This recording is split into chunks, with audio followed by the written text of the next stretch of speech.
Oui, mon frère, ma soeur, le Seigneur est prêt pour semer dans ton cœur.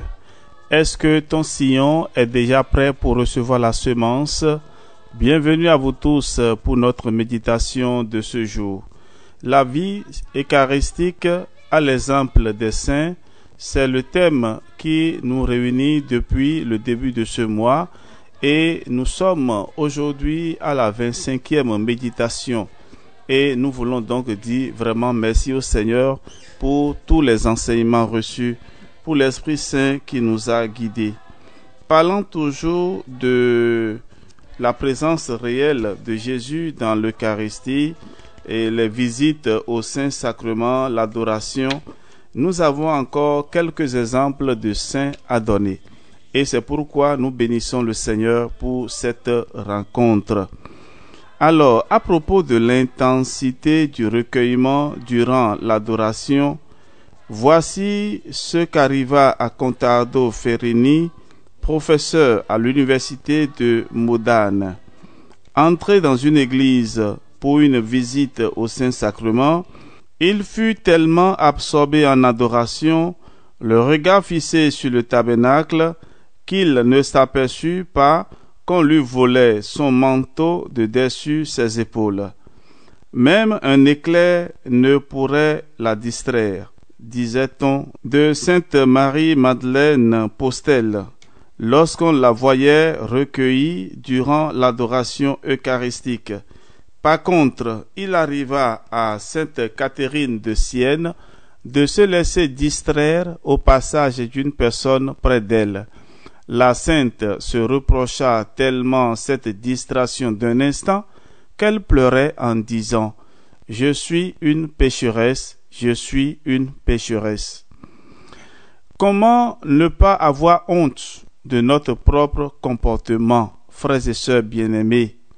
Même devant l'Eucharistie exposée solennellement, il nous arrive si souvent de regarder ça et là, de bouger et de nous distraire par des riens sans en éprouver le moindre regret.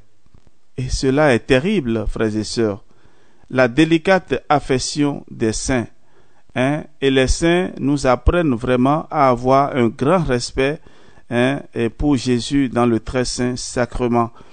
Et Sainte Thérèse disait, nous devons être en présence de Jésus au saint sacrement comme les saints dans le ciel devant l'être divin.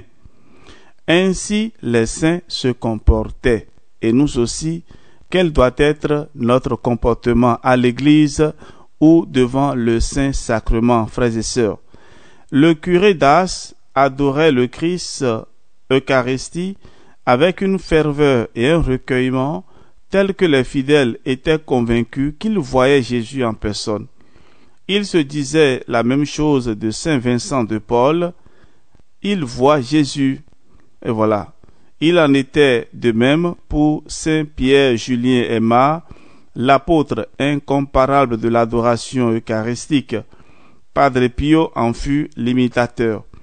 Il s'inscrivit parmi les prêtres adorateurs et pendant 40 ans tint son image sur sa table de travail. Alors, frères et sœurs, voilà quelques exemples de saints lorsque nous parlons de l'adoration du très saint sacrement. Alors, quelques saints, semble-t-il, ont même eu la faveur du Seigneur de faire, après leur mort, quelques actes d'adoration eucharistique.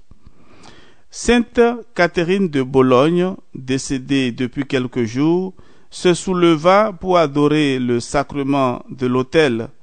Saint Pascal Baillon, durant ses funérailles, ouvrit 2 fois les yeux en signe d'adoration de l'Eucharistie. Le bienheureux Matthieu de Girgenti, transporté à l'église pour ses funérailles, joignit les mains en adoration de l'Eucharistie. Le bienheureux Bonaventure de Potenza à Ravello, alors qu'on transportait son corps, fit une inclination de la tête devant le Saint-Sacrement. Il est bien vrai que l'amour est plus fort que la mort, frères et sœurs, et que Celui qui mange de ce pain vivra éternellement. Jean 6, 59. L'Eucharistie, c'est Jésus amour. L'Eucharistie, c'est Jésus vie. Et l'adoration eucharistique, c'est l'amour céleste qui fait vivre et qui fait être un avec le Christ, victime qui intercède toujours pour nous. Rappelons-nous, celui qui adore ne fait qu'un avec le Christ Eucharistie qui intercède auprès du Père pour le salut des hommes. La charité suprême envers tous est d'obtenir également le salut pour tous. Ce n'est qu'au ciel que nous verrons combien d'âmes ont été arrachées à l'enfer par l'adoration eucharistique réparatrice des saints, connus et inconnus. À Fatima, par exemple, un ange enseigna aux 3 privilégiés des apparitions cette prière eucharistique réparatrice que nous devrions connaître.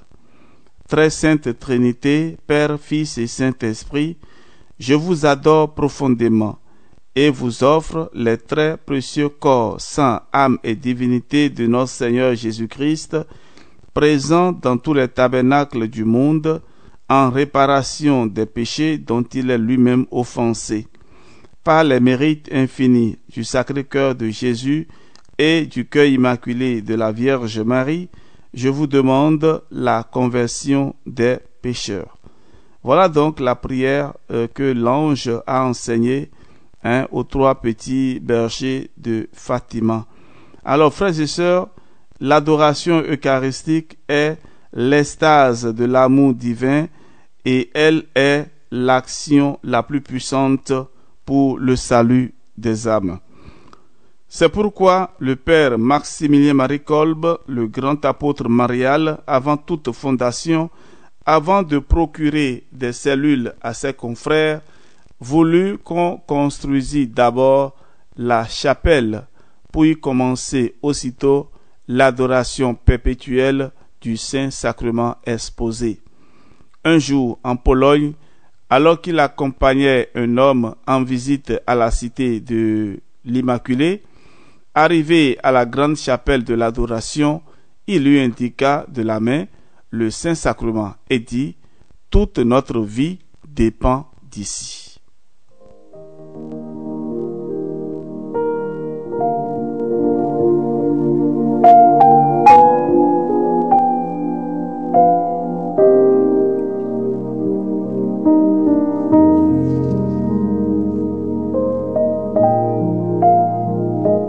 Voilà donc, si pour chaque chrétien, notre vie pouvait dépendre seulement de l'Eucharistie, nous serons vraiment les bienheureux.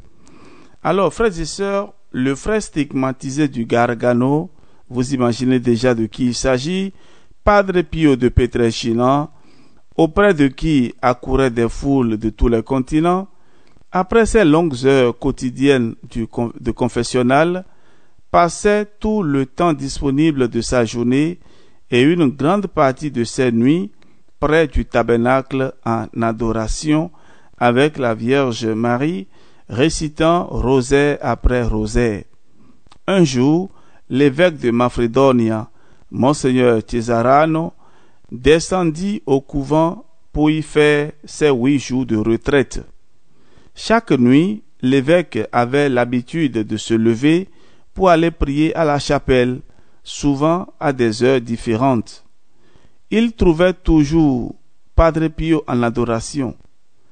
Le grand apôtre du Gargano travaillait dans le secret pour toute la terre et parfois ouvertement par les bilocations, en se tenant là, prosterné aux pieds de Jésus, le rosaire à la main.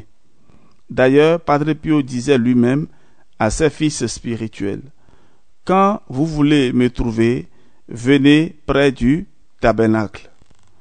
Don Giacomo Alberione, un autre apôtre de notre temps, mit expressément l'adoration eucharistique comme fondement de toute son œuvre dynamique, la Société de l'apostolat par la presse. La congrégation des pieux disciples du divin Maître a comme mission unique et spécifique d'adorer jour et nuit le Christ Eucharistie solennellement exposé. Frères et sœurs, l'adoration eucharistique est la meilleure part dont nous parle Jésus dans le reproche qu'il adressa à Marthe parce qu'elle s'occupait trop de choses secondaires, alors qu'une seule est nécessaire, celle qu'avait choisie sa sœur Marie, l'adoration humble et amoureuse. Avec quelle ardeur donc ne devons-nous pas aimer l'adoration eucharistique? Il est avant toute chose et tout subsiste en lui. Aller à Jésus, rester avec lui, s'unir à lui signifie trouver, acquérir, posséder le tout de lui-même et de l'univers entier. Seul Jésus est tout, le reste n'est rien, disait sainte Thérèse. Alors, renoncer au rien pour le tout, se consumer pour le tout plutôt que pour le rien, cela ne devrait-il pas être notre vraie richesse et notre suprême sagesse? Ainsi raisonnait le père Pierre-Julien Aymar quand il disait « Une bonne heure d'adoration devant le Saint-Sacrement est mieux que la visite des plus belles églises construites toutes de marbre ou que toutes les tombes à vénérer. » Ainsi pensait également Padre Pio quand il écrivait « 1000 ans vécus entourés de la gloire des hommes ne compensent même pas une seule heure passée dans un doux entretien avec Jésus dans son sacrement. » Frères et sœurs bien-aimés, en guise de conclusion, que ne devrions-nous pas aussi, à l'égal des saints, se tenant sans cesse en présence de Dieu, envier les anges qui entourent les tabernacles de jour comme de nuit? Voilà donc l'appel qui est lancé. Et nous devons vraiment faire un effort pour trouver ne serait-ce que 10 minutes, 15 minutes, 30 ou 45 minutes par jour, ou en passant devant le très saint sacrement de l'autel. Alors, je connaissais un jeune homme, et ceci avant d'entrer dans la communauté des frères franciscains de l'Immaculée, un jeune homme qui, tous les jeudis, il était habitué à faire l'adoration du Saint-Sacrement parce que, me disait-il, dans le temps, dans sa paroisse, et tous les jeudis, il y avait adoration et donc il était déjà habitué à aller à l'adoration. Et quel que soit ce qu'il faisait, il ne manquait pas ce rendez-vous-là. Alors, frères et sœurs, je pense que vous aussi, dans vos paroisses, il y a un jour où le Saint-Sacrement est exposé. Même s'il n'est pas exposé solennellement, il est là présent dans le tabernacle. Allez, faites un tour là-bas de temps en temps, restez avec Jésus, bavardez avec lui, causez avec lui, dites-lui ce que vous avez au plus profond de votre cœur. C'est mieux que tous les médicaments du monde pour guérir des maladies dont nous souffrons aujourd'hui. Frères et sœurs, soyez bénis. Votre serviteur, le Père Jean-Raphaël Marie Tornoudji, franciscain de l'Immaculée. Si vous avez des questions particulières à poser après avoir écouté ces méditations, écrivez-nous surtout par WhatsApp, plus 229 67 20 14 14. Soyez bénis et que Dieu soit votre force et votre lumière. On se retrouve demain pour la suite.